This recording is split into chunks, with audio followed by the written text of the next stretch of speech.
Air power ended the Pacific War in a way beyond the imagination of any of the visionary pre-war strategists.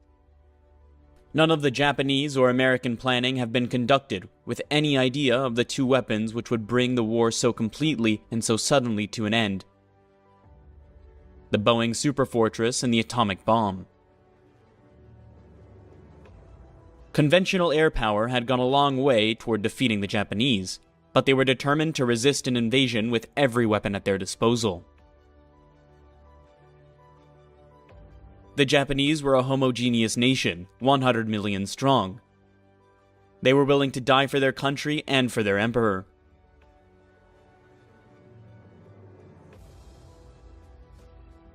The Boeing B-29 was the most expensive single project of World War II.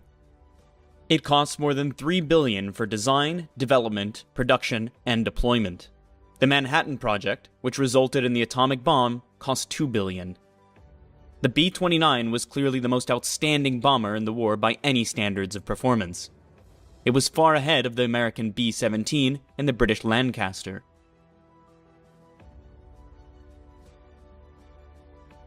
The Superfortress was the joint project of a few visionary American corps planners. They were aided by General Hap Arnold, who pushed the program through the spite of many hazards.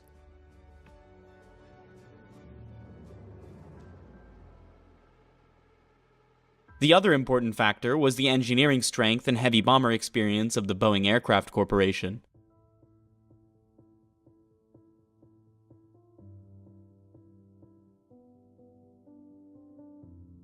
By 1940, it seemed possible that England would be invaded and occupied. That meant that Nazi Germany would have to be bombed by US bases. The Air Corps called for a speed of 400 miles an hour, a range of 5,333 miles, and a 2,000-pound bomb load.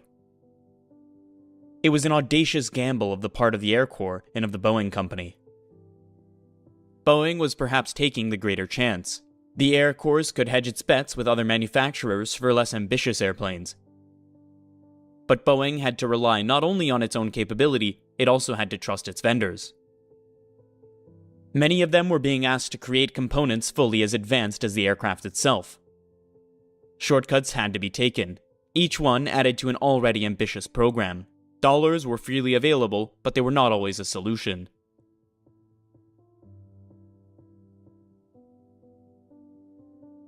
The handsome, streamlined airframe was a radical departure from all previous Boeing practice. It involved new metals and new fabrication techniques.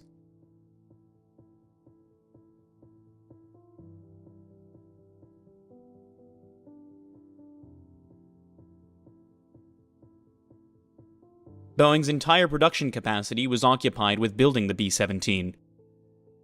For the B-29, it was necessary to build entire new plants, and there was a greater challenge: the creation of a new, highly skilled workforce.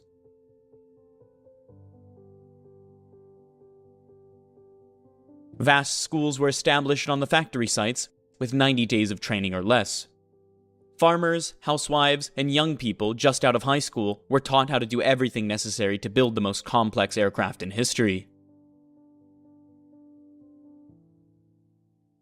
By 1943, Boeing had 58,000 employees building the B-29. Boeing knew from the start that its greatest question mark was the unproven engine. The R-3350 needed several years more development than was available.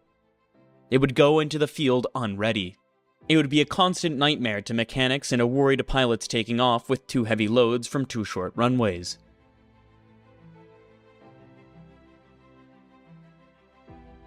Even with the R-3350's power, the speed and range requirements were too difficult to attain. They could only be achieved by combining a highly streamlined design with a wing using a new Boeing high-lift airfoil and sophisticated flap system. The USAAF thought Boeing's approach was too radical. They thought the wing loading was too high, and that its pilots wouldn't be able to handle the airplane. They cited the experience of the notorious Martin B-26 as an example. Boeing analyzed the B-26 and found that it had a low aspect ratio wing mounted on the fuselage in a way that induced drag. They explained that the B-26 problem stemmed out from bad design. They said that the B-29's excellent design would avoid difficulties. To achieve the necessary performance, the B-29 had to operate at high altitudes. For this, pressurization of the fuselage was mandatory. Boeing had experimented with pressurization in the Model 307 Stratoliner passenger plane, but no production bomber had ever been pressurized. The B-29 adopted a new three-bubble system. The pilot, co-pilot, engineer, radio operator, and navigator were up in the front pod. The gunners were positioned in the mid-fuselage pressurized area and connected to the cockpit by a tunnel spanning the twin bomb bays. The tail gunner was crammed into a third pressurized compartment in the rear, isolated and very much alone. Because of the pressurization system, standard gun turrets could not be used. The armament had to be remotely operated. A General Electric fire control system had to be created. It used an early computer that compensated for speed, range, altitude, wind temperature, and trajectory. The results were remarkably good. Any gunner apart from the tail gunner could control more than one station. The computers permitted firing at targets beyond the range of conventional hand-operated guns. The demand for the Boeing B-29 increased. Rival firms Bell Aircraft and Glenn O'Martin were tasked to build it. Boeing felt it was being asked to train competition for the post-war marketplace. By the time the XB-29 made its first flight on September 21, 1942, the USAAF had placed a mammoth order for 1,664 of the aircraft.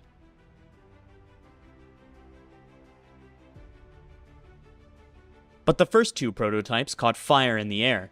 The second one crashed into a meat packing plant. The entire crew was killed.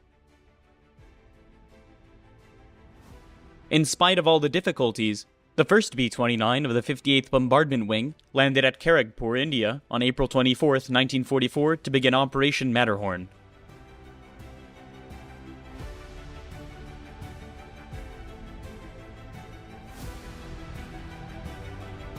Operation Matterhorn was designed to knock out the Japanese steel industry. The idea of B-29 bombing Japan from Chinese bases was attractive in political terms. President Roosevelt had promised Shanghai Shek to begin bombing operations against Japan by November 1944. But in practice, it was flawed for a wide variety of economic, logistic, and command reasons. Shanghai Shek's subordinates refused to get serious about building air bases until enough money had been paid to permit embezzlement on a massive scale.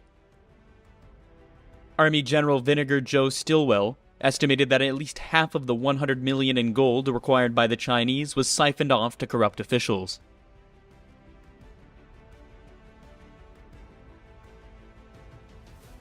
The air bases themselves were a monument to the patience and industry of the Chinese people. They literally built them by hand, without power equipment of any sort. They used the most primitive tools to move earth or chip stones.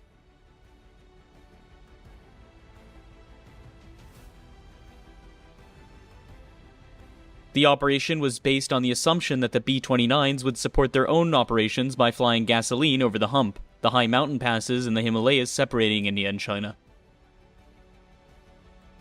The B-29s would be supported by a fleet of B-24s serving as tankers.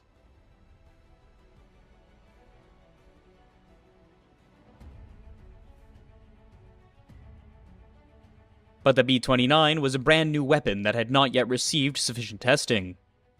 It would be bad practice to subject it to continuous flights over the mountains.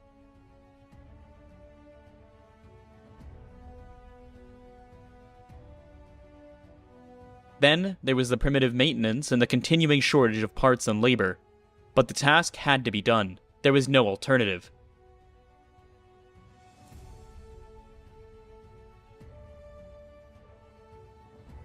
The complexity of the logistics was a function of the sheer size of the B-29 units.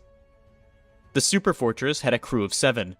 7 aircraft were assigned per squadron, and there were 28 per group, and a grand total of 112 for the wing. Each B-29 was assigned 2 crews. A fully manned wing had a total personnel of 11,112. When all its elements arrived overseas, 20th Bomber Command had more than 20,000 officers and men plucked down in brand new bases in India and China, eager to go to war. Lieutenant General George Stratomayor was made responsible for the 20th Bomber Command's administration and logistics. General Claire Chennault was responsible for the fighter defense and complete ground support of the B-29 bases in China. The B-29's very first combat raid was mounted on June 5, 1944.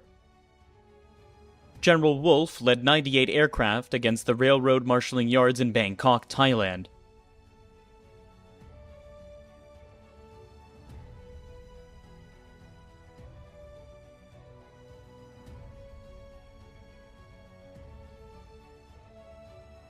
Five aircraft crashed en route, 42 had to make emergency landings. Later reconnaissance revealed that fewer than 20 bombs had landed in the target area. It was not a good start for the $3 billion program. The commanders were veterans on the European theater. They were not yet aware of how different the B-29 was from the B-17. Nor were they aware of how difficult the Japanese targets, geography, and weather were compared to Germany's. Hap Arnold demanded better results. He wanted an attack on the Japanese homeland. On June 15th, Wolfe launched 92 B-29s from India. Of these, only 79 reached their Chinese staging bases. 78 were dispatched on a night raid against the steel mills of Yawata and Kyushu, Japan. Each plane carried 2 tons of bombs.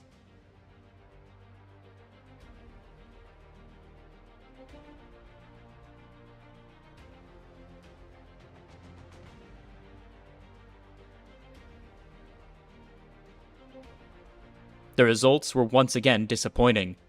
Only 47 aircraft made it to Yawata. Only one bomb hit Yawata. It damaged a power station more than half a mile from the steel mill coke ovens. The Americans took comfort in the damage they must have caused to Japanese morale, but Arnold was not after Japanese morale. He was after their industry. The story of the next 6 months was much the same. And at home in the US, there was a myriad of B-29 production problems. Wolfe was sent back to sort them out. In September, the 20th Bomber Command was taken over by a firebrand from Europe. His name was Curtis LeMay. The dramatic acceleration of the Pacific War permitted a two-pronged strategy of attack.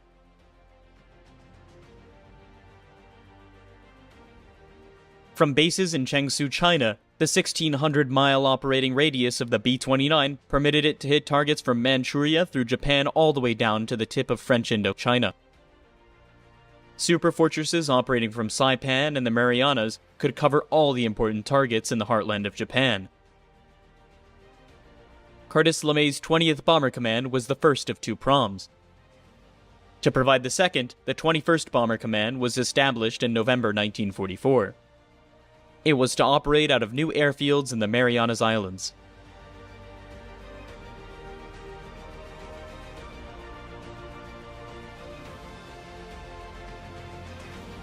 One of the United States Army Air Force's great planners, Possum Hansel, was made commanding officer of the 21st. Hansel landed his B-29 Jolt and Josie, the Pacific Pioneer, on Saipan on October 12, 1944. He was eager to validate in battle the many plans he participated in creating. Well, the first element of the 21st Bomber Command has arrived. When we've done some more fighting, we'll do some more talking. Thanks. Hansel felt the weight of his responsibility. He knew that even Curtis LeMay, in spite of his success in Europe, was having trouble turning things around against the Japanese and China. LeMay's problems with the 20th Command included difficulty of supply and the unreliability of the B-29's R-3350 engines. Occasionally, good bombing results were obtained. In April 1945, the assets of the 20th Bomber Command would be transferred to Tinian and Guam. By then, it had failed in its essential task of sustained bombing of Japan. So much had been expected of the B-29 that the American commanders were driven to prove that it was in fact an excellent weapon.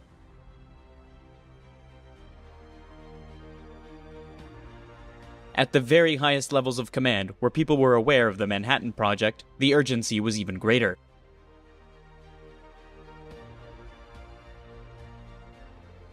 Only the B-29 could carry the atomic bomb. If the Superfortress failed, the Manhattan Project became a complete waste. The pressure was felt and transmitted. But in the months after his arrival on Saipan with the 21st, Hansel was able to do no better than had previously been done in the 20th from China. The Committee of Operational Analysis had reconsidered the priorities in Japan. They now suggested that the aviation industry was the most important target. This had been the Air Force's choice all along. The Joint Chiefs of Staff directed that the principal aircraft engine manufacturers around Tokyo became the primary targets.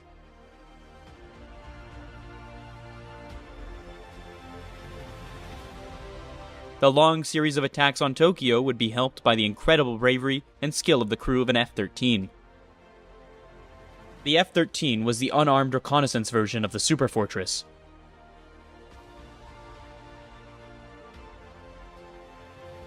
Early in the morning of November 1st, 1944, Captain Ralph D. Stakely's F-13 became the first U.S. plane to fly over Tokyo since the Doolittle raid.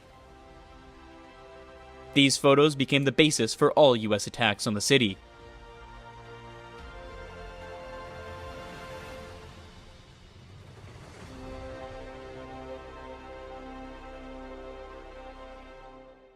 Hansel's first strike on Tokyo was to be called San Antonio 1.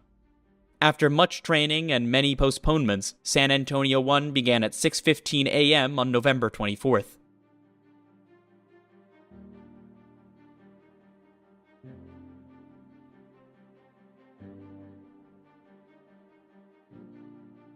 The first plane to roll down Isley Field's runway was Dauntless Dottie, flown by Brigadier General Rosie O'Donnell.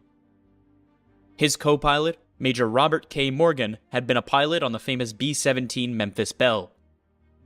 Dauntless Dottie was followed by 110 more B-29s, carrying 278 tons of bombs. But the promising start to the mission unraveled. 17 aircraft aborted.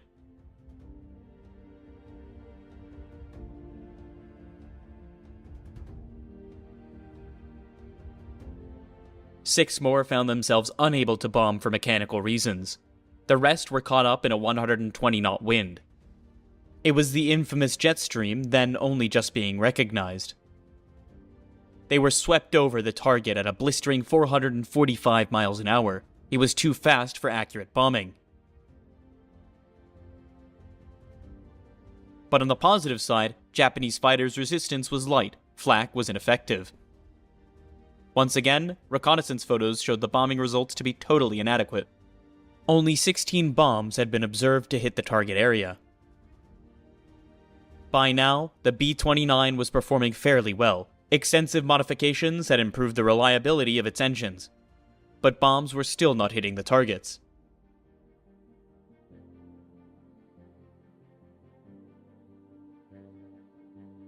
The early Japanese analysis was that the costs of the B-29 were so great and its results so negligible that not even a wealthy nation like the United States could afford to persist the attacks.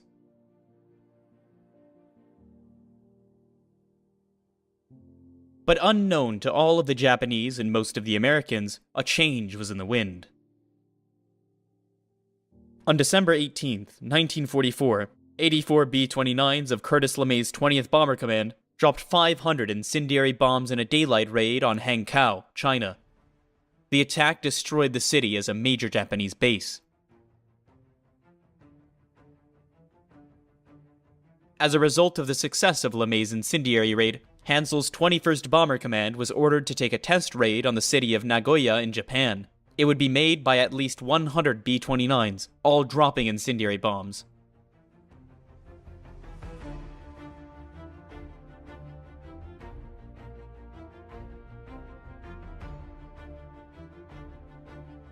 Hansel objected, saying that he wanted to continue precision bombing of the Japanese aircraft industry.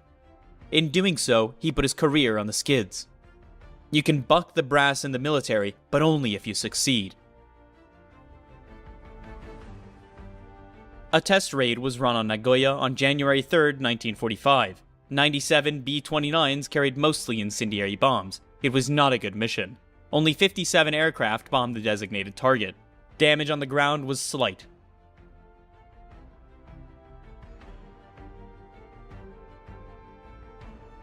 The Japanese drew the conclusion that their fire prevention system was highly efficient.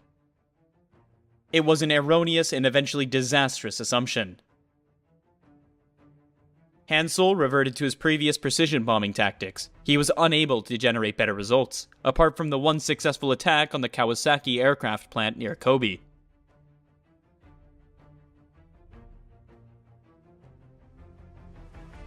The one success didn't help Hansel.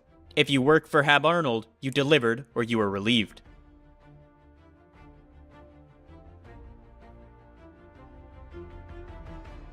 Hansel was relieved by Major General Curtis LeMay. Hansel's forte was planning. The time for planning was past. Now was the time for direct action, which was Curtis LeMay's strength. As a new commander, LeMay received more latitude than Hansel. He made 2 attacks using Hansel's method. Then he put 69 aircraft over Kobe to drop incendiary bombs. There was heavy fighter opposition. 2 B-29s were lost and 35 badly damaged. But the city of Kobe was hurt. More than 1,000 buildings were destroyed.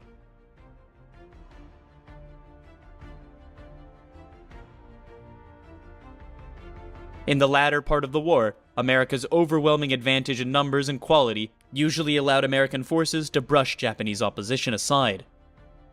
As the precision bombing efforts continued, further tests were made with incendiary bombs.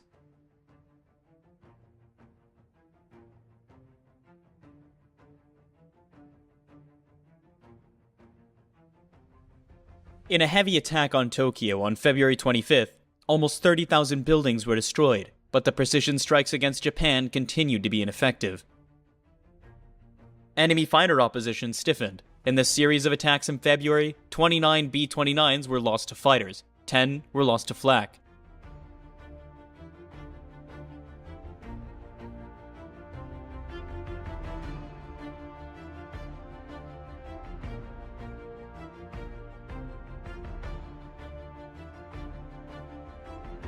Almost as many were lost on the long over-water trip between Saipan and Japan. Another 21 crashed because of operational problems like engine fires, runaway propellers, or fuel exhaustion. And so far, the results were insignificant. The B-29, the multi-billion-dollar bomber, had failed in its intended role.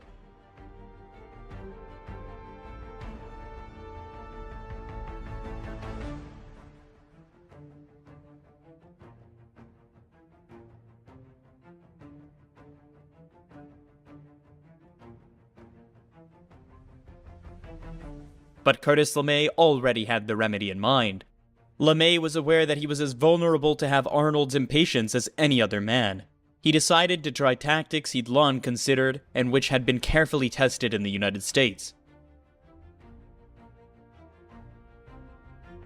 It was the common opinion that Japanese cities were much more vulnerable to firebombing than those of Germany. And although Japanese industry was spread out into residential areas, it was still far more concentrated than its German counterpart. The B-29 had been designed from the start as a high-altitude bomber. In the European theater, it would have had to remain so. But conditions were different in Japan.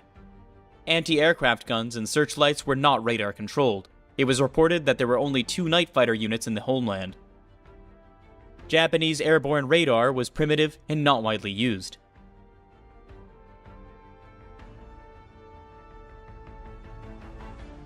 Without notifying General Arnold, LeMay decided to launch a series of maximum-effort, low-level incendiary night attacks against Japan. He was putting his career on the line.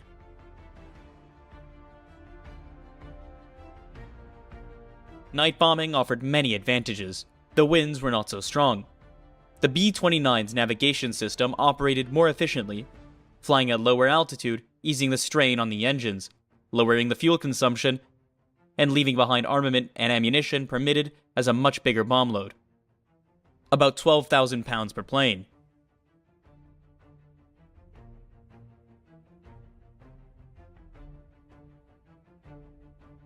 The concept of unarmed, low-level night bombing alarmed many of LeMay's staff. The word murder was quietly mentioned, but never to LeMay. The first raid was set for the night of March 9th. 334 B-29s carried almost 2,000 tons of bombs. The aircraft and the lead squadrons were to act as simple pathfinders. Their napalm bombs were intended to start major appliance fires, which would require the mobilization of all the Japanese firefighting equipment. The rest of the B-29s each carried 24 cluster units of M69 incendiary bombs. The M69 was designed by a high-level group of American scientists and engineers, some of whom were also involved in the Manhattan Project. Each M69 was only 20 inches long and 3 inches in diameter. It weighed just over 6 pounds. On crashing through the roof of its target, it was designed to detonate and spew out flaming gel as far as 30 yards. The gel stuck to whatever it hit, and it burned with hellish intensity.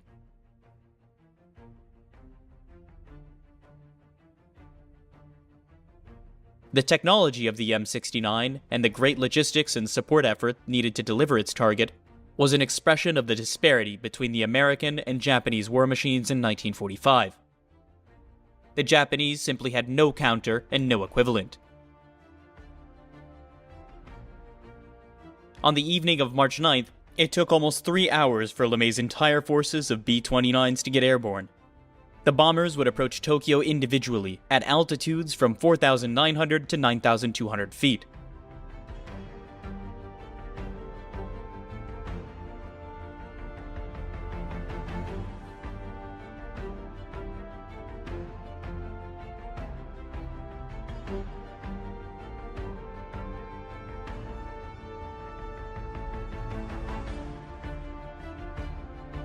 Over Tokyo, the visibility was 10 miles or better. The napalm bombs of the Pathfinder aircraft started fires that were fanned by a brisk and rising wind. The initial attack hit a 12-mile square of the most densely populated part of the city. The fire spread rapidly and the results were devastating.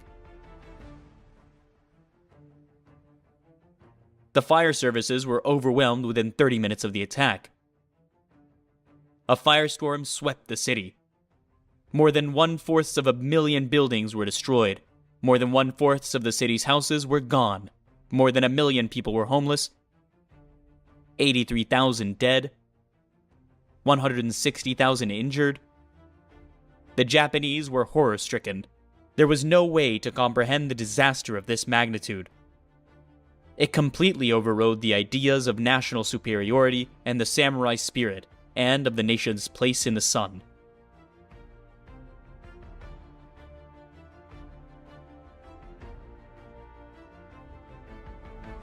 On March 11th, the city of Nagoya became a target for incendiary attack.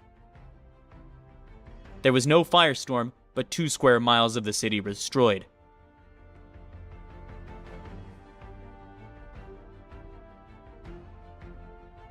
Osaka was attacked on March 13th. The city was blanketed by cloud cover and the B-29s were forced to use radar bombing. Unexpectedly, that gave more uniform results than visual bombing. Within 3 hours, more than 8 square miles of the city were totally destroyed. Morale in the B-29 units kept climbing. LeMay had found the magic formula. He made maximum use of the B-29 in tactics that took advantage of the enemy's weakness. These tactics converted the B-29 from a blunder to a war winner. LeMay was on a rampage. He drove his crews hard. They were already flying 60 hours a month. That was higher than the average of the 8th Air Force in Europe. But there was a shortage of replacements, and that shortage forced LeMay to increase monthly combat time to 80 hours. He had the scent of victory in his nostrils, victory over Japan, and victory over the concept of air power. LeMay knew that he had arrived at a point that General Coral Spots and Bomber Harris had only dreamed of. He had the ultimate weapon at his disposal, and he knew that there was more to come. He believed that the maximum effort with his command could destroy Japan's ability to wage war. The strength of the 21st Bomber Command grew every day. By April, LeMay had more than 500 aircraft at his disposal. On May 11th, he launched a further attack on the 3 Japanese cities. His goal was to create such havoc that the terrible cost America had borne invading Okinawa would not be repeated in Japan. By June 15th, he had destroyed 112 square miles of Tokyo, Nagoya, Kobe, Osaka, Yokohama, and Kawasaki.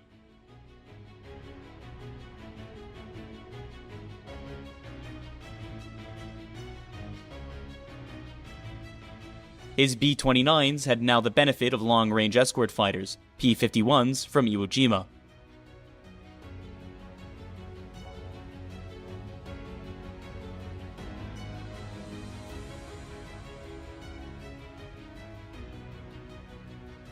LeMay had destroyed the 6 principal industry cities of Japan at a cost of 136 aircraft. The American loss rate 1.9% was acceptable, but the reality of it was still horrific. Japan was not able to stop this destruction. It lacked anti-aircraft guns, radar, and fighters to repel the invaders. It lacked fire engines, bomb shelters, and hospitals to help its citizens. Yet Japan was held captive by a martial spirit.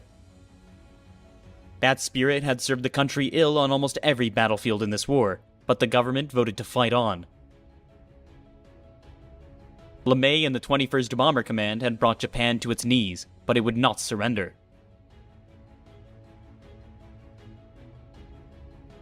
The B-29's success in area bombing was a great relief to all those who had staked so much on its development.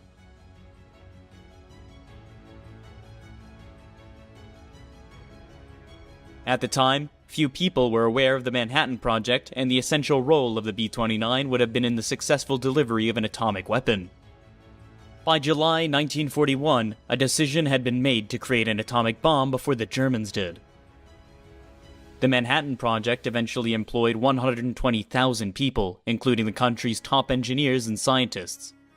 On July 16, 1945, an experimental bomb was detonated with results that were incredible even to those who had created it.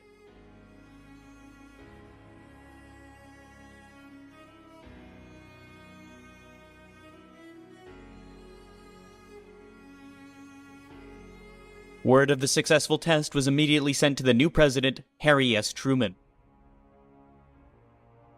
Truman, who was a novice, was plunged into the Potsdam Conference with Winston Churchill and Joseph Stalin. Truman mentioned to Stalin that a powerful new weapon had been tested. Stalin responded that he hoped it would be tested to good effect against the Japanese. Truman was pleased that Stalin did not press for more information.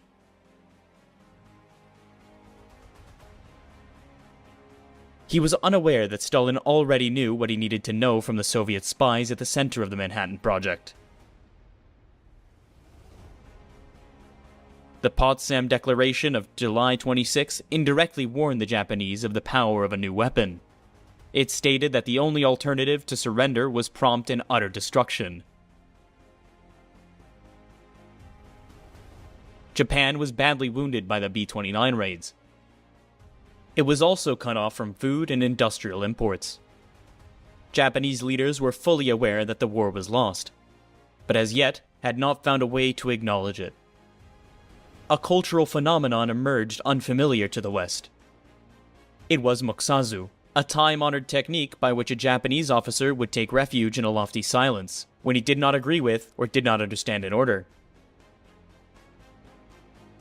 When the new Japanese Prime Minister Suzuki announced his response to the Potsdam Declaration, he used the term mokatsu. He meant to say, in essence, no comment. But his remarks were translated as meaning that Japan was contemptuously ignoring the declaration. It was a fatal error.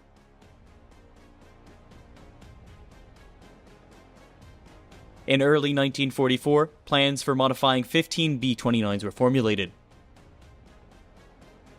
The modifications were not extensive. The atomic bombs were being designed at the same time.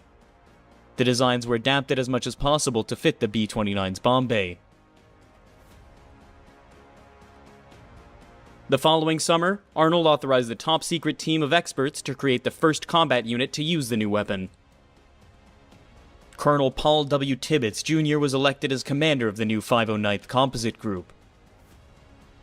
The remainder of the group was handpicked to get the best possible people. For a long time, Tibbets was the only person in the 509th to know the true nature of the mission.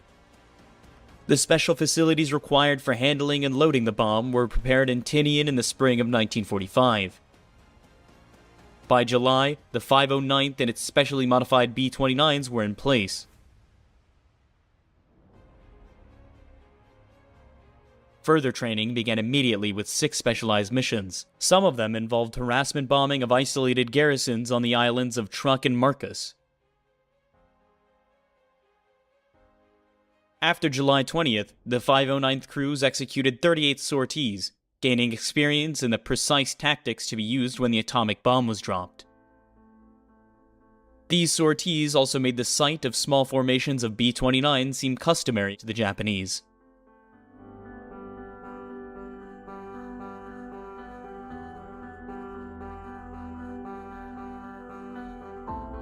A list of target cities was drawn up. They were the largest cities with the least damage remaining in Japan. Kyoto was removed because of its cultural significance and because of the negative reaction in Europe to the bombing of Dresden. Truman and Secretary Stimson felt the destruction of Kyoto might drive Japan into the Russian camp after the war. Hiroshima was now at the head of the line. Later, Nagasaki was added to the list.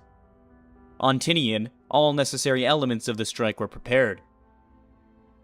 Field Order No. 13 was signed on August 2, 1945 by Lieutenant General Nathan Twining. It directed the 509th Group to make a visual attack on Hiroshima. At one time, Hiroshima had been a busy naval port, but the port had been mined and the population was now reduced to under 250,000 people. There were many military installations. The entire economy was geared to the Japanese war effort. There were no Allied prisoner of war camps in the area.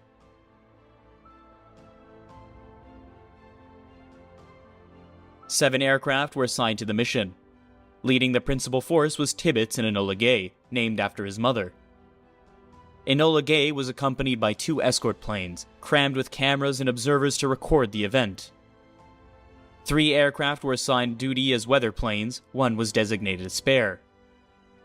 On August 4th, the crews were told that the exact nature of the mission, and one of the bombs predicted 20,000 tons of TNT power, but even then they were not told it was an atomic bomb.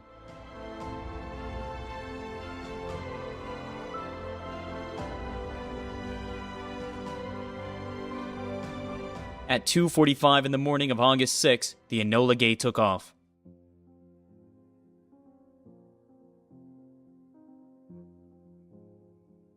5.5 hours later, Tibbets received word that the weather and visibility were good. At exactly 9:15, Enola Gay was flying at 328 miles an hour at 31,600 feet. Bombardier Major Thomas Farabee dropped the bomb.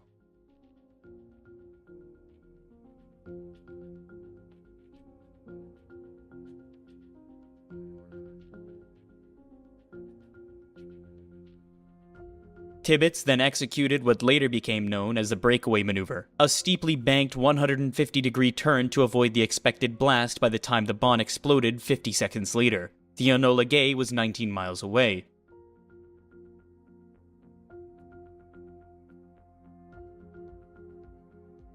At detonation, there occurred the fireball, followed by the swiftly rising mass of smoke that turned into the notorious mushroom cloud.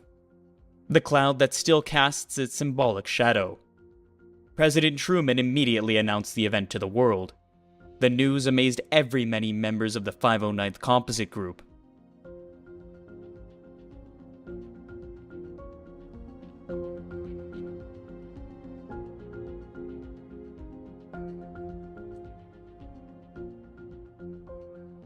The Japanese reaction was confused.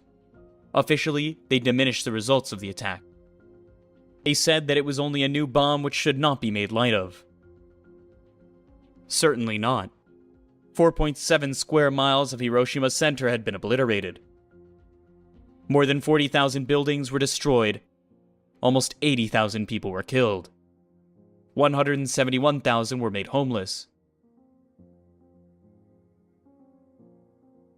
LeMay's B-29s and the US Navy's carrier forces maintained pressure against Japan while the sole remaining atomic weapon in the world was prepared for use. The second and last atomic mission of the war began at 3:49 on August 9th. Major Sweeney and his crew flew boxcar.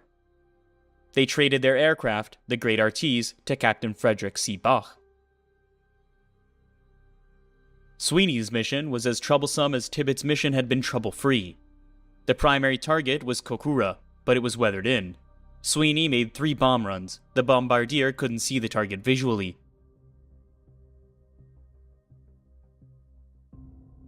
Some Japanese fighters were in the area. Sweeney diverted to the secondary target, Nagasaki, which was also cloud-covered. Boxcar used radio for its run, and at the last minute, the bombardier, Captain Kermit Behan, saw the target at 10:58. He hit the bomb release. Most people were either at work or at home when the bomb detonated within 1 mile of the 2 huge Mitsubishi arms factories.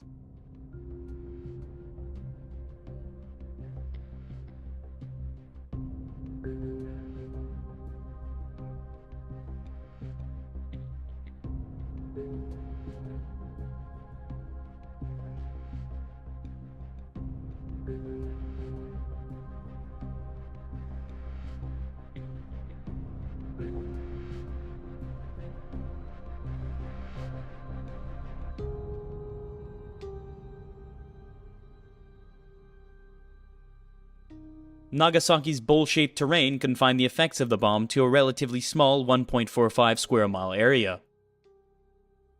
Approximately 35,000 people were killed.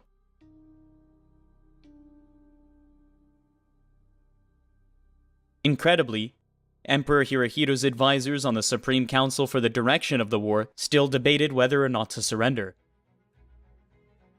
As Adolf Hitler had done, the military faction still wanted to resist in hope of obtaining better terms. On August 19th, the Japanese announced not their surrender, but their willingness to accept the Potsdam Declaration. In the days preceding the Japanese statement, routine B-29 missions had continued. On August 11th, they were suspended to give the negotiations a chance to mature. The United States responded to the August 10th Japanese statement by advising that from the moment of surrender, the authority of the Emperor and the Japanese government were subject to the Supreme Commander of the Allied Powers.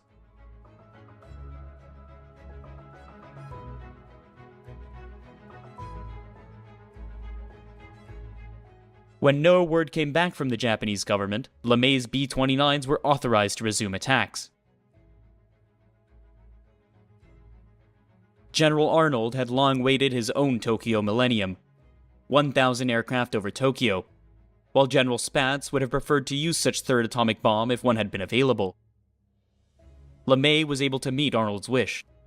He put up a total of 828 bombers and 186 fighters over 1,000 aircraft all over Tokyo on August 14th. Before the last aircraft had landed, Japan had surrendered.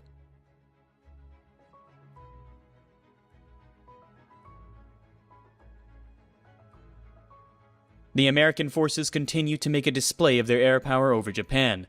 This reached the highlight September 2nd. 462 B-29s cruised over Tokyo Bay. All the surrender was signed aboard the USS Missouri. In the meantime, 900 B-29s had dropped almost 5,000 tons of supplies to more than 63,000 prisoners of war. Not only that, but camps in Japan, China, and Korea.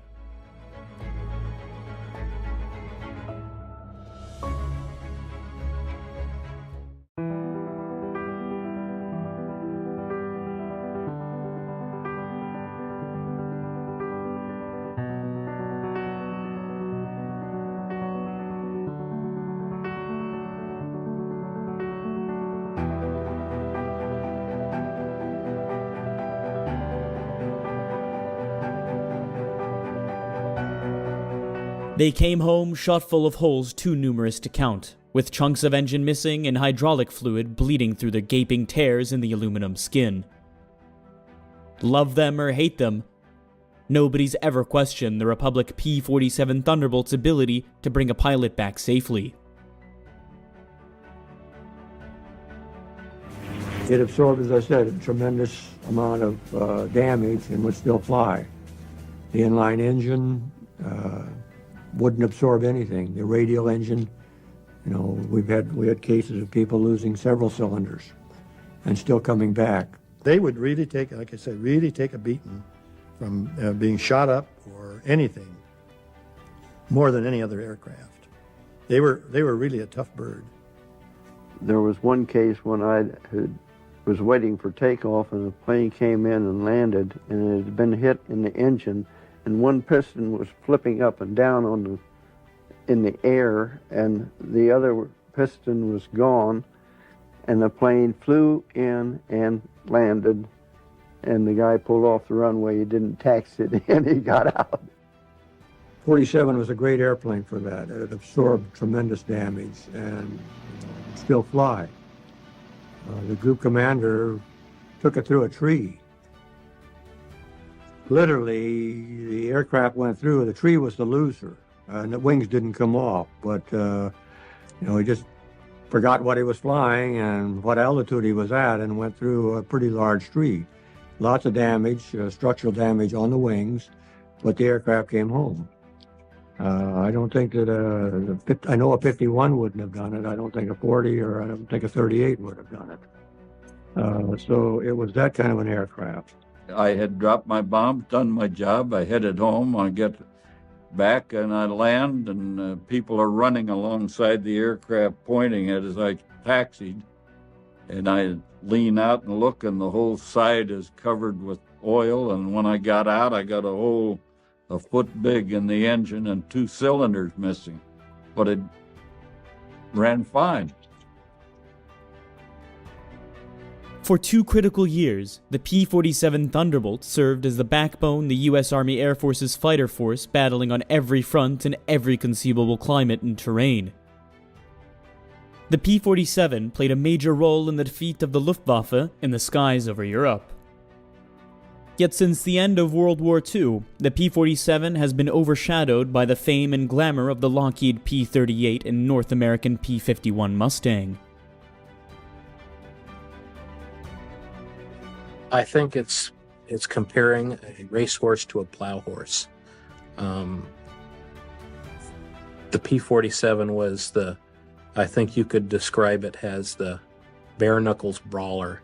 It wasn't the sleek thoroughbred as the Spitfire. It wasn't the graceful, pre-war design of the P-38 that was like the Buck Rogers fighter plane of World War II. I mean, the P-38 was what everybody dreamed of. The Thunderbolt, I think, what endeared itself most of all to the pilots was the fact that it had tremendous firepower. It could carry a huge load for ground support, which is exactly what it was best at, I think. And it could take incredible amounts of battle damage. I mean, you've seen pictures of airplanes that have hit trees. They've got cylinders knocked off the engines. The cowling's gone. The wings are canted back. Just the leading edge of the wings are just beat off. The gun barrels are torn from the airplane, and it flies all the way home and brings the pilot back. I think that is the greatest quality of the airplane. By war's end, over 15,600 P-47s had been produced, more than any other American aircraft, save the consolidated B-24 Liberator.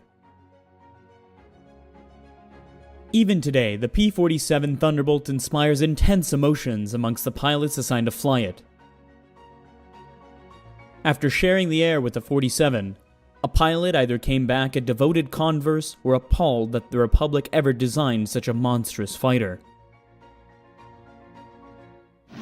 When I took my training, I took it at Bradley Field in Connecticut, and there were P-40 pilots that were there, and they didn't fly with you, and all they did was check you out. And they weren't weren't really too enthused with the P-47. So when I went overseas, I did not want to fly the P-47. I wanted to get out of the 38s or 51s. When I got to this base, a P-47 came over there, and he went across that base.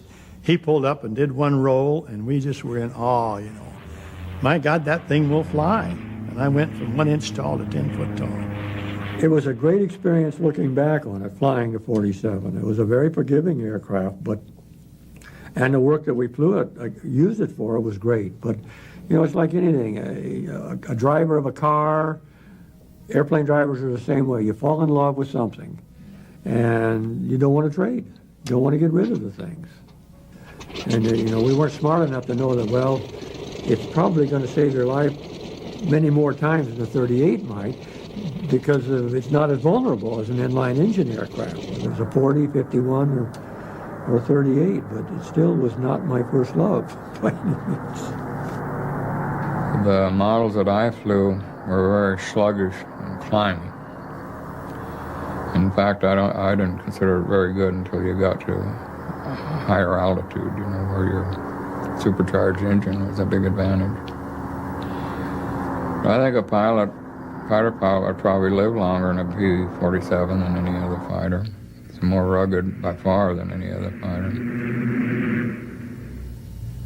And we only had them for a short time. They gave us our P-40s, or we were flying P-40s at the time, all the time that we were transitioning into the 47s, and they just decided to take the P-47s away and let us continue with the P-40s.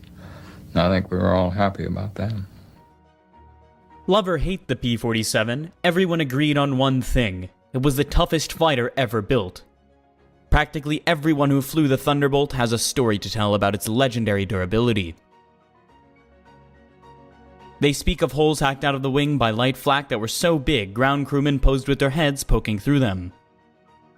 Others remember cannon shells severing controls, tearing great gouges out of the cowling. They remember the thumping of the bullets as they slammed into the armor plating behind their seat. And they remember thanking God and Republic for building the P-47 like a brick outhouse. Tough enough to handle the dirtiest of dirty work, and built to survive a Kansas tornado.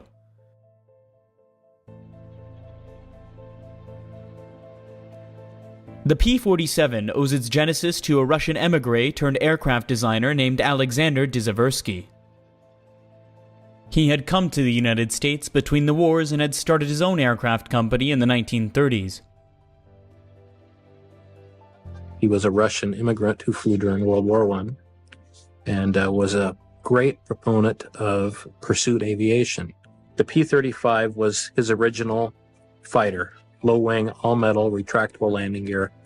The second aircraft was the P-43 Lancer, which was a further refinement of the P-35 design. The ultimate was the P-47, which was the final derivative. Just before World War II, Dziaversky Aviation became Republic Aviation, and the same design team that worked on the P-35 went with Republic and began working on their first major project, which was the P-43 Lancer. And you can see a real clear lineage in the development of the P-47 based on these three designs. The P-35, the P-43, the P-47 all share common characteristics and resemble each other. Well, the P-43 went into production shortly after World War II began, and it served as an export fighter. It wasn't something that the U.S. Army Air Force could use, so Republic sent it overseas to the Chinese, where it did not have a very distinguished service career by any means. Designed to be a high-altitude fighter, the P-43 has a top speed of 350 miles an hour and could carry a pair of 50 caliber machine guns in the nose and 430 calibers in the wings. Initially delivered in September 1940, the P-43 impressed some with its high service ceiling of 38,000 feet. Nonetheless, the Lancer proved inferior to most fighters of the day, and the Army Air Corps used them only for tactical reconnaissance training in the United States. The P-43 was a failed design. There was no way Republic could look at this as anything but a failure. And here they were in the middle of wartime America. They needed to be able to come up with a design that would be effective not just from a cost standpoint and a contract standpoint, but also they were interested in building a war-winning aircraft. And they chose to go the evolutionary route. So they studied their design. They studied the failure. They examined the reasons why.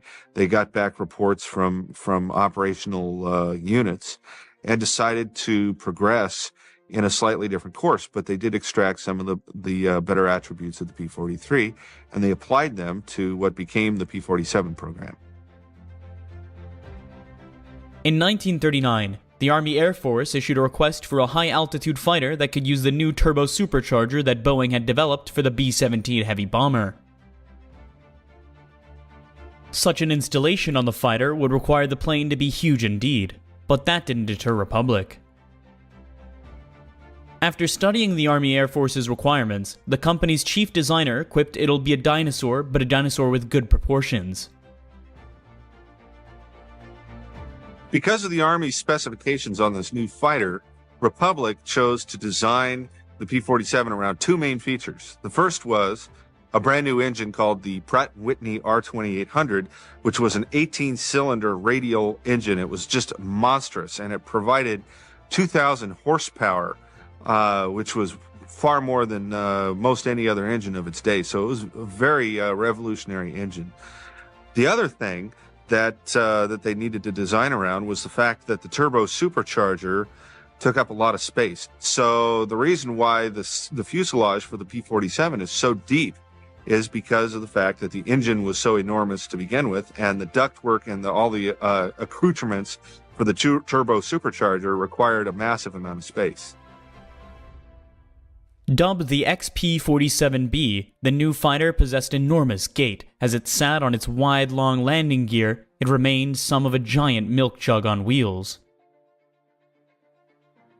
As a result, throughout the war, pilots and ground crew rarely referred to the P-47 as anything other than the jug.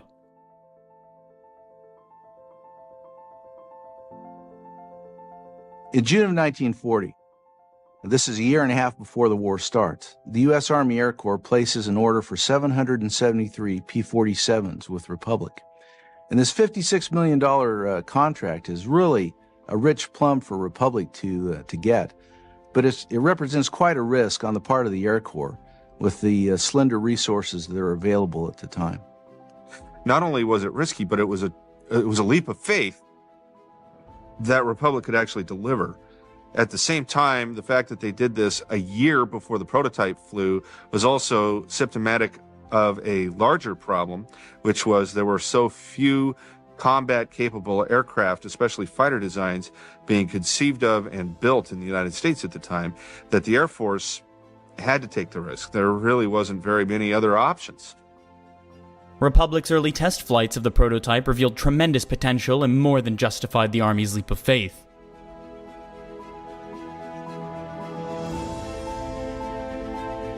Though it weighed over 5 tons, the XP-47 could reach speeds over 400 miles an hour. In fact, at altitude, it was the fastest fighter ever built for the Army Air Force up to that time. Tests also show that the P-47 was an excellent formation aircraft. The 47, when you pulled the power on it, that huge nose out there was like running into a haystack, suddenly equipped. It was easy to fly formation because 38, you'd come in and overrun everybody. It was the first thing that we all learned when we had inline engine. You want to slow down early and sneak up on your flight leader. But on the 47, it was a beautiful airplane for flying close, very close. We trapped our flight leader one time. Two of us coming up the Irrawaddy River ran into the overlapping wings. And he would go like this, but you wouldn't dare do that in an aircraft that wouldn't stop or start as quickly as a 47. In close formation, you're leading on, 3 guys are flying on another guy. They're not taking their eyes off of it. They're flying on him all the time. They're looking at him all the time, especially you get into clouds. If you fly in the clouds, you got to be in tight formation, otherwise you can run into one another. And you have a mission. We had a mission one time, I think it was a 5-hour mission. We were probably 4 hours in the clouds. And 2 flights finished the mission. The guy was leading the group and my flight. The rest of them went home. got in trouble, and went home. The first production Thunderbolts rolled off Republic's assembly lines in early 1942. That spring, the Army Air Force decided that the 56th Fighter Group would be the inaugural P-47 outfit in the service. It was a historic decision that laid the foundation for one of the greatest legacies in Air Force history.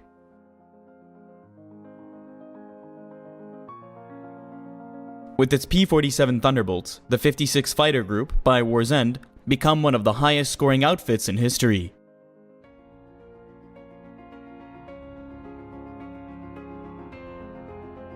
With dozens of aces in its ranks, the 56th became better known as the Wolf Pack. In the spring of 1942, the recently formed 56 Fighter Group that had been training with a motley collection of P-40s, P-39s, and AT-6s was given the first production batch of Thunderbolts. Known as Zemke's Wolfpack, after the commander's hub Zemke, the 56 Fighter Group would fly P-47s for 3 years straight, while building up a combat history that has become legendary since the war. Hub Zemke was one of those rare pilots who possessed a very interesting blend of talents. One of the things that he is remembered for is his uncanny marksmanship. He was a great shot. He was also a great aviator. He was a tremendous pilot, had phenomenal talent there.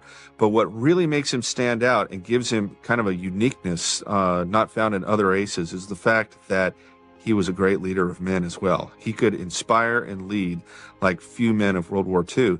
And because of that, and plus his other talents in the air, those combined really made him one of the great combat air leaders of World War II. 56 had most of the aces most of the time. And 56 wound up with the highest air-to-air victories of any group over in the 8th Air Force, and I think any group in the war. And they were second for total aircraft destroyed, but they were first in air-to-air combat. I was assigned to the 63rd Squadron, which was Comstock Squadron. In fact, there was 4 of us got there. There was it's 4 or 5, and we all finished our tours. And none of us were shot down. I bailed out once, and the other kids may have gotten wounded, but no, we all finished our tours. And that was really pretty good. In 1942, while still training in the States, the Wolfpack received the first P-47s. The unit's pilots soon discovered the new plane could be a handful. With some dangerous characteristics, the Thunderbolt could kill unsuspecting or inexperienced pilots with frightening frequency. You got going real fast and you approached the speed of sound, the plane started tucking. What do you do when it tucks straight down? Of course, the minute you start feeling that you pull the power off. And usually by the time you've changed the air a little bit, it'll start coming out and you're all right. I don't know of anyone, there were a couple cases where people did not get the power off fast enough and they went right straight into the ground. The 56 Fighter Group suffered many accidents in the course of working up with the P-47 in 1942. The reason for these accidents are pretty varied, but basically the bottom line was this. The pilots who were flying this new airplane were used to T-6s and BT-13s, fairly benign aircraft, and the P-47 represented a new level of power and performance that they really were frankly ill-equipped to deal with. So it was a tricky plane to fly. By the time they went to Europe, they had lost over a dozen pilots in training, which represents about 10% of the group dying before they even got into combat. The pilots had to learn that size didn't matter. The P-47 was simply huge, weighing in at over 13,500 pounds when loaded. With a wingspan of 40 feet and a length of 36 feet and sitting 15 feet off the ground, the P-47 towered over the splendidly legged P-39s and sleek P-40 as the 56 had been flying. The P-47 was probably what was the heaviest fighter that they built. It weighed 14,000 pounds loaded when you were going to take off on combat. Despite its size at high altitude, the men of the 56 discovered their new fighter could outperform every other American aircraft, Army, Air Force, or Navy of its day.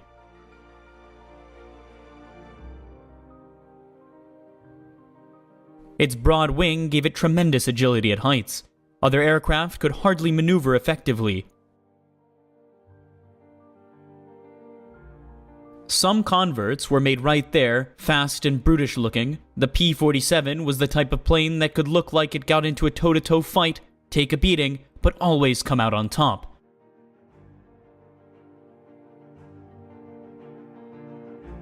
And it could dish out far deadlier punishment than any other World War II fighter with 850 caliber machine guns. The Thunderbolt's firepower was truly awesome.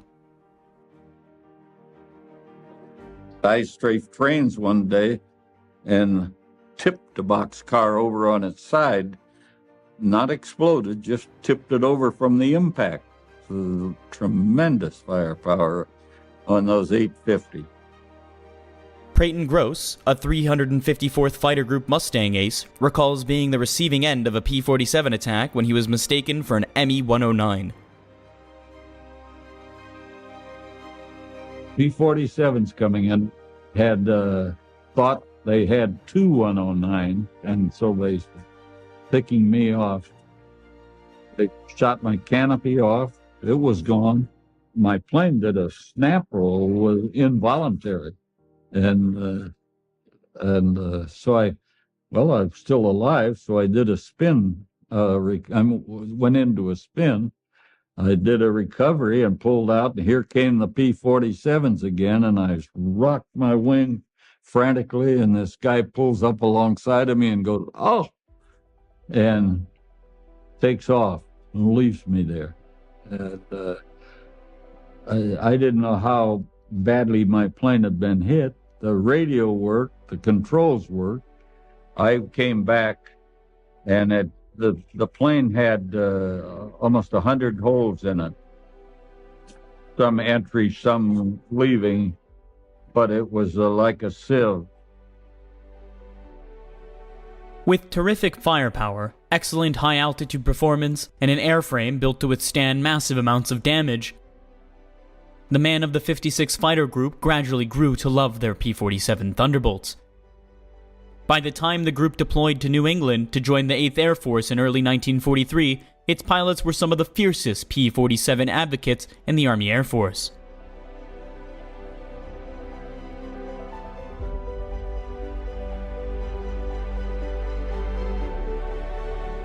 When the 56 Fighter Group reached England in January of 1943, its pilots were dismayed to learn that they weren't going to be the first P-47 unit into combat after all. As it turned out, the 4th Fighter Group beat them to the punch. Formed from the famous Eagle Squadron the previous year, the 4th Fighter Group converted to Thunderbolts just a few days before the 56 arrived in England.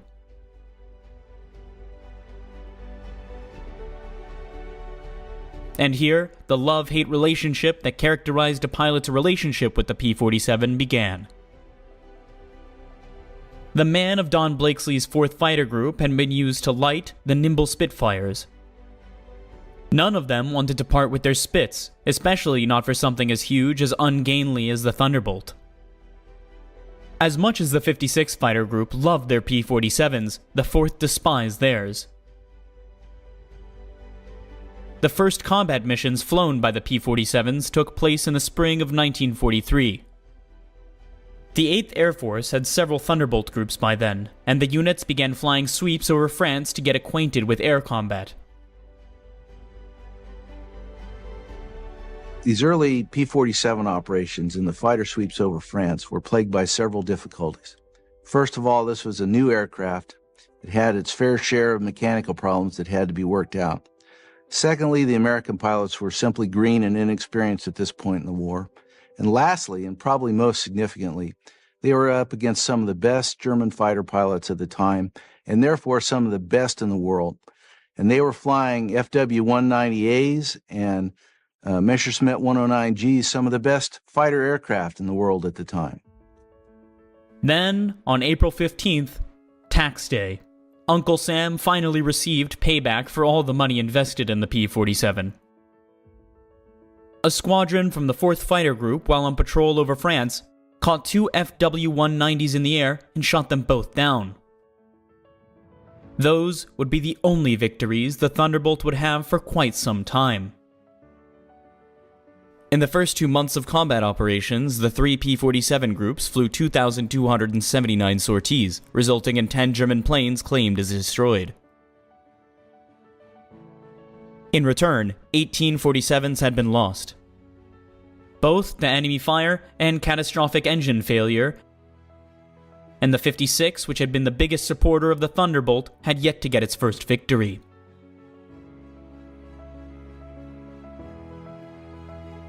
Finally, on June 12, 1943, the 56 Fighter Group shot down its first plane, an FW-190.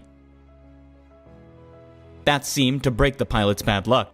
From then on, the 13th pilots from the 56 surprised the formation of FW-190s and blasted 3 of them from the sky without a loss. From then on, the 56 went on a rampage, more than earning the nickname the Wolf Pack. I had a 109, got a 109, I think, in December. We'd chased him from altitude on down, and we were really moving going down. And so I just stayed with him, and then he went into the clouds, so I pulled back up because I knew I'd overrun him. And sure, up there he came out of the clouds, and I went back down on him again and got on him and hit him right in the right wing, and he started smoking and went on crashed into the trees. So I don't know whether I killed the pilot. I didn't see a shoot. The 190 I got, the guy bailed out. And the Hinkle 111, I don't know whether, I don't think anybody bailed out of that. I didn't see anybody. I think we'd been escorting, and then if we had a little bit of gas, we might go down and see if we could find up a target of opportunity. And we ran across these guys, about 20 of them. We tangled with them, and we got 15. And one guy chased one guy, but he couldn't catch him. And we were on the deck, working on the deck, and I think we could outfly him on the deck. He couldn't get away from me. I could turn in and keep right with him, and so I just had him going and going, and he finally decided it was better get out than to get shot down. Towards the end of the summer of 1943, the P-47C was gradually replaced by the D-Mod. Initially, little distinguished the two versions. Prior to the fall of 1943, the P-47, including the D version, had really not proven itself to be effective as an escort fighter for the 8th Air Force. And the major problem was that they had this fuel-guzzling engine, and it limited their range so that they were unable to provide cover for the bombers into the main targets inside Germany. And this problem really isn't resolved until the P-47 D-15 model arrives in England. And this model has the ability to put wing tanks underneath each of the wings. Each of those wing tanks is 108 gallons.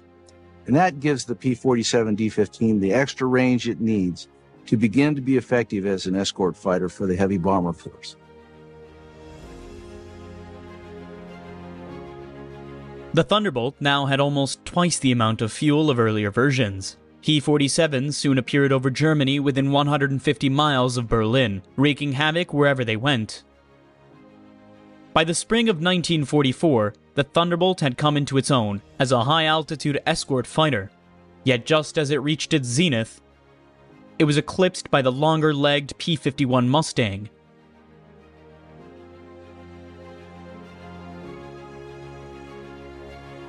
As more P-51 Mustangs flooded in England, the Thunderbolts rapidly disappeared from the 8th Air Force inventory until just the 56 Fighter Group continued to fly them.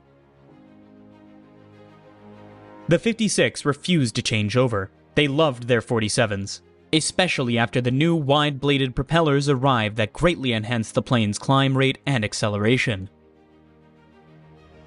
Also by this point, Republic started to produce a lightweight, more powerful version of the P-47 that only the 56 Fighter Group used in combat. Designated the P-47M, it was the ultimate Thunderbolt. There's about 150 of them made. And they all came to the 56 Fighter Group, except maybe a couple generals got. Actually, it was the best propeller plane that was actually in the war.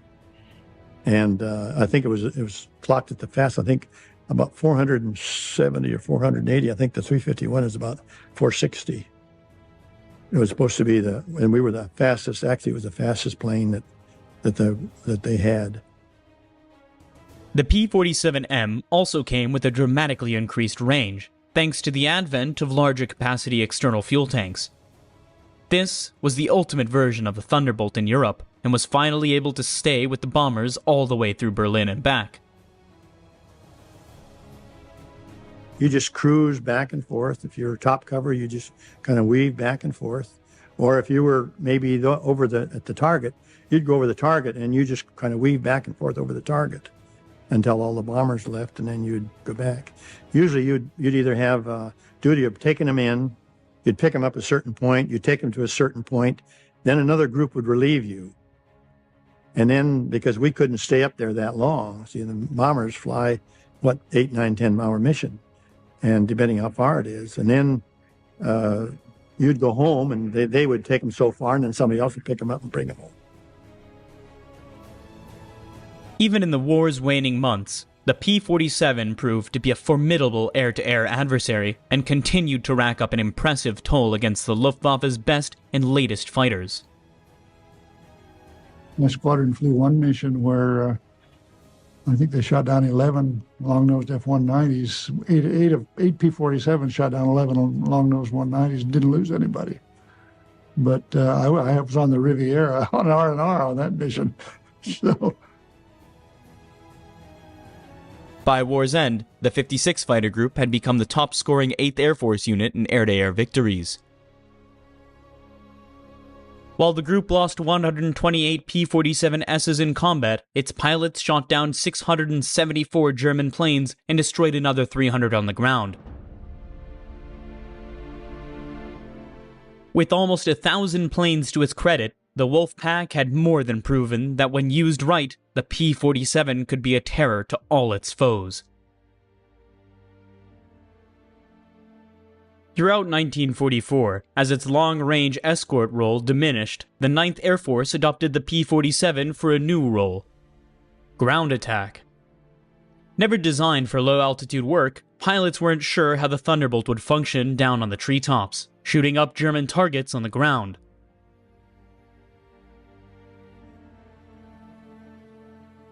Though it didn't perform as well on the deck as it did at 25,000 feet, the P-47 soon more than proved its worth in the new role. In fact, by war's end, it had compiled a record so remarkable that it easily became the best American fighter bomber of the war. Among its many contributions was as the premier American ground support machine. This was the close air support fighter par excellence in the Normandy campaign. In fact, Saving Private Ryan, I thought, was an excellent movie. But at the end, where the tank busters arrive and save the day, they're P-51 Mustangs. It would have been, I think, more accurate and more representative of what actually happened to have those be P-47 Thunderbolts doing the ground support mission. Because the P-47 was a true ground support star, whereas the P-51, yes, it did those missions, but that wasn't its major contribution. On the deck, the 47's ruggedness was its greatest asset. Many of the Thunderbolt pilots survived the holocaust of flak and machine gun fire thanks to the sheer toughness of his plane's hide. I was the number 4 pilot, being the youngest, or the newest, I should say, and tooling along, and suddenly the field out in front just lit up like a Christmas tree. I took something in the right wing that blew off every shell I had out there. I had not fired a round at that time, but it had to have been of incendiary nature because there wasn't any ammunition left when it was all over. It blew the gun tray lid on the 4 guns out in the right wing up about that high, and of course holes all over the thing. Headed for home. Decided the damn thing was flying and I would stay with it. Let down then, probably about 20, 30 miles from home, put the wheels down way out. Everything worked fine, except that the stall speed was all screwed up. Landed, burned the brakes out or not, I really didn't care. They class 2060 airplane anyway. We didn't have repairs for them, and with that wing the way it was, I guess I was forever thankful that the darn gear went down. But 1,800 rounds, and you could see visible flame in there from whatever hit it, set it off or set the ammunition off. That was, be real proud, even though he didn't like the 47, having come from 38s, but it absorbed tremendous damage. As far as I was concerned, it was a testimony to the manufacturing talent of the Republic. The Thunderbolt's powerful engine could drag aloft a dizzying array of bombs and rockets, making it amazingly versatile in the fighter-bomber role. We had two 500-pound bombs, and then normally we carried a fragmentation bomb on the belly, 260-pound frag bomb, which was an anti-personnel bomb. Carried a wide variety of bombs and what have you. We carried two 500-pound bombs. We carried napalm. We carried 1,000-pound straight GPs. We carried 1,000-pound. They were in a shell similar to a 50-gallon drum, just pure dynamite. They were concussion instruments because some of the areas that we were dive bombing in and against troops were steep enough that the concussion, the blast, would kill people. It just depended on what the particular ground support mission requested. As the P-47's role as an escort fighter was eclipsed by the P-51, so grew its role as a ground attack weapon. 9th Air Force P-47s played a tremendously important role from D-Day through to the end of the war, supporting the ground troops as they pushed forward and to the right. We were almost entirely there to support troops on the ground. In my case, we were in what we call 29th TAC. The 9th Air Force is organized into three tactical air forces, 9th, 19th, and 29th. And 9th was on the south end, 19th was in the middle, and 29th was on the north end of the U.S. forces as we were going across France and Germany. And so we supported the troops that were in 9th Army.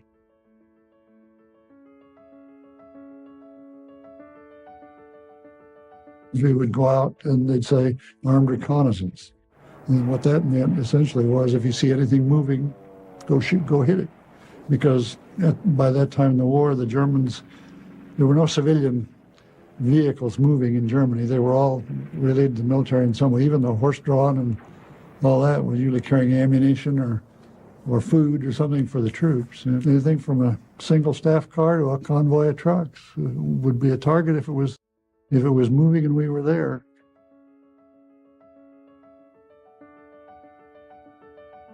I can recall a mission where we were strafing. There were about 4 or 5 large trucks. They weren't semis. They were big vans on a truck chassis, and just going down the road in convoy, and we were strafing those. And they were coming to an intersection, a 90-degree intersection in the road. And in one corner of that was a woods. And as my flight commander was pulling off the target, he just happened to look down the woods and said, "Hey, that woods is full of airplanes." So next time around, he made a pass on the woods, strafing. And we hadn't had a shot fired at us till then, and then the whole sky lit up. And he got 104 or 5 holes in the squadron commander's airplane in the process. Lost a cylinder off his engine, and I lost his radio. I was flying his wing, and he hollered at us, "Don't come in," and none of the rest of us did. So he's the only one that got hit. But he got it home with 104 holes in the airplane and 1 cylinder missing off the engine, and so on. Then the next day they went back out and bombed the airfield itself and knocked it out. Tanks were flying targets for the rolling bands of Thunderbolt pilots. During the Battle of the Bulge, the P-47 squadrons helped blunt the German attacks on those few days when the weather cleared enough to get the planes aloft. Our target ended up being, it was 5, might have been 6 Tiger tanks that were parked in an open field, snow on the ground. So they were probably very visible, parked in an open field. And I think probably because of the fuel situation, the Germans had no fuel. They were out of fuel. And they had parked them there and lined them up and were using them as artillery. But those were our targets. And the guy, it's a kind of a story in my group, or in my squadron. I just saw the guy yesterday. Dropped a 500-pound bomb right down the open hatch of a Tiger tank. It just happened to go right in the hatch. During the crossing of the line, the 9th Air Force's P-47s once more played a key role in the overall operation.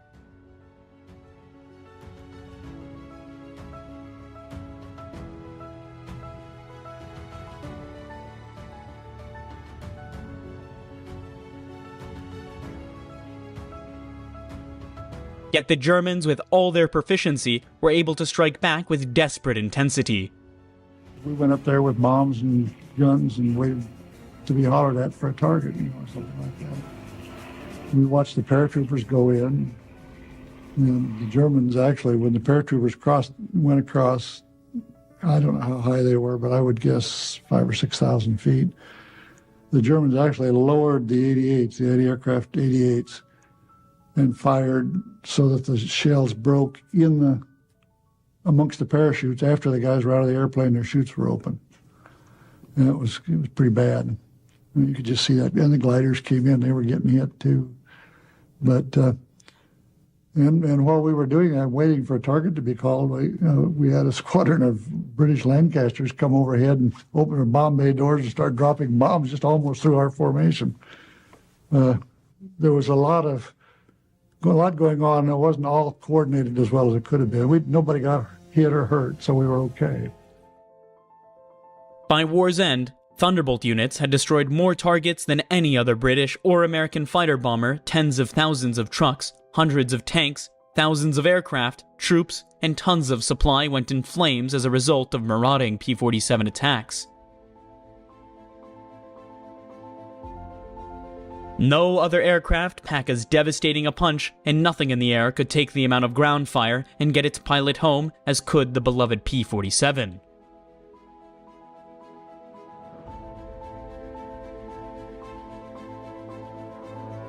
When the world celebrated VE Day, the JUG pilots in the 8th, 12th, 15th, and 9th Air Forces could look back the fight on their accomplishments, knowing they played a significant role in defeating the Nazi war machine.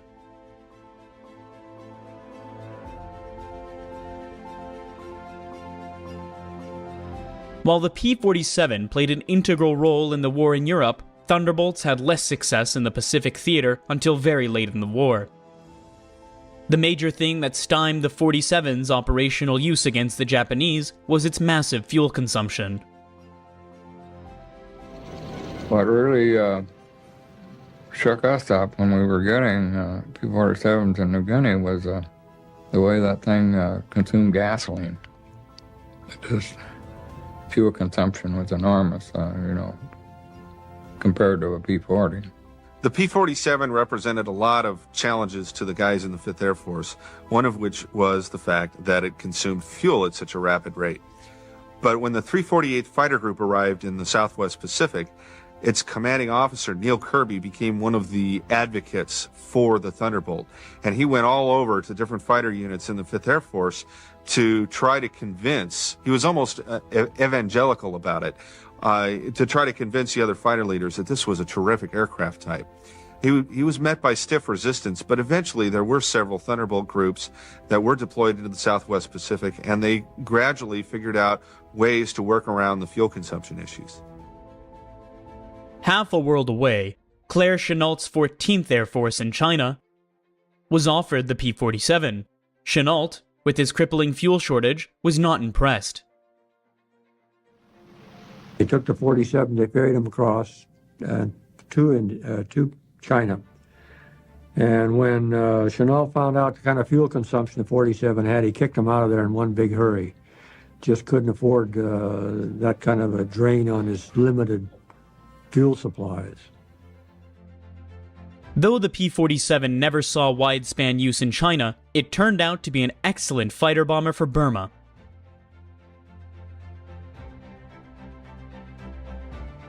Here, as in many other theaters, the 47's ruggedness saved many lives.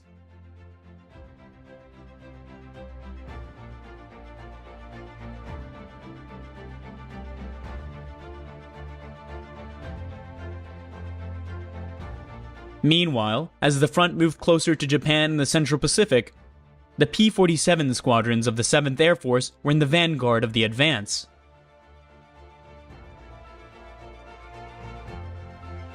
When the Marines and Army landed in the Marianas Island in June of 1944, the P-47s of the 318th Fighter Group were operating from the island within just a few days after the invasion of Saipan.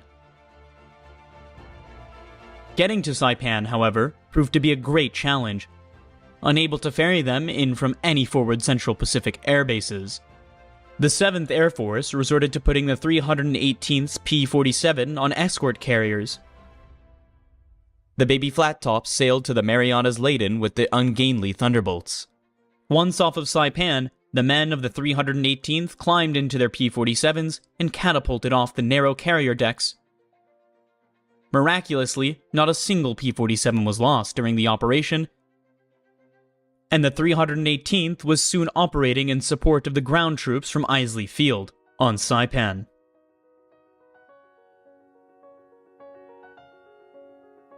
It was the only time in history where Thunderbolts were launched from aircraft carriers and had been a rousing success.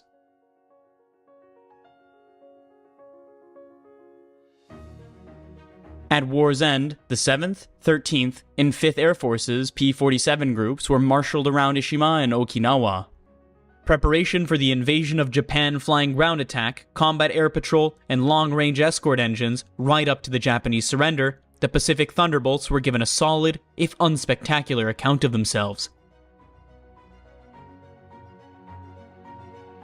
In one of the last and great Thunderbolt fights, the 318th Fighter Group managed to shoot down 34 kamikazes of Okinawa in the running 4-hour battle.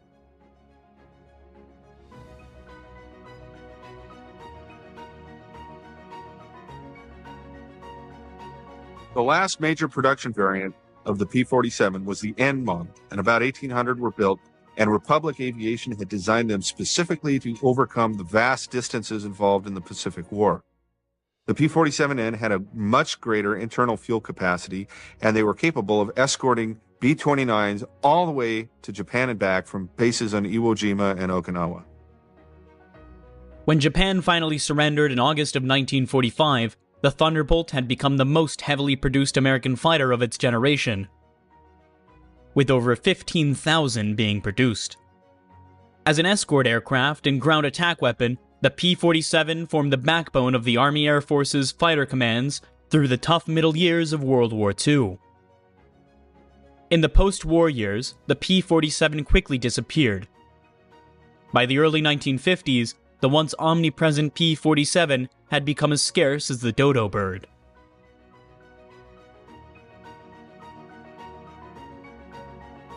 As the war faded into memory, the Thunderbolt and its accomplishments were steadily obscured by the P-51 Mustang. For 55 years, the P-47 has lived in the P-51's shadow. In reality, no other fighter contributed more to victory than the Thunderbolt. It did the dirty work, the trying ground attack and close air support missions that held no glory, but saved the lives of countless GIs in the process.